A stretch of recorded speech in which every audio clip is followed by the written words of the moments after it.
మొలకెత్తిన పెసర్లతోటి ఒక tasty and healthy curry recipe చెప్తా. ఇదైతే చపాతీలోకైనా రైస్లోకైనా మస్తు ఉంటుంది టేస్ట్. మరి దీన్ని ఎట్లా చేసుకోవాలో చూద్దాం. ఫస్ట్ ఇక్కడ మొలకొచ్చిన పెసర్లను తీసుకొని ఒక ప్రెషర్ కుక్కర్లోకి వేసుకొని అవి మునిగేదాకా నీళ్లు పోయాలి. అలా కొంచెం ఉప్పు వేసుకొని లిడ్ క్లోజ్ చేసి 1 విజిల్ వచ్చేదాకా పెసర్లను కుక్ చేసుకోవాలి.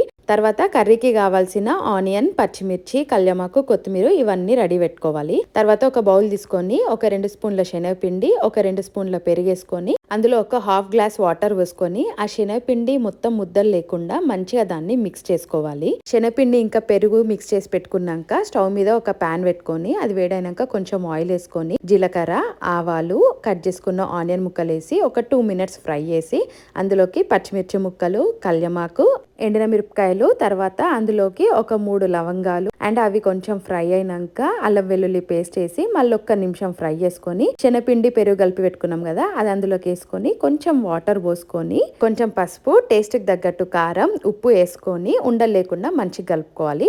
అది ఒక 2 నిమిషాలు కుక్ అయినాక అందులోకి ధనియాల పొడి, జీలకర్ర పొడి కొంచెం వేసుకొని ఫస్ట్ మనం కుక్ చేసుకున్న మొలకొచ్చిన పెసర్లను కూడా నీళ్ళతో పాటు అందులోకి వేసేసుకొని మంచిగా కలుపుకోవాలి.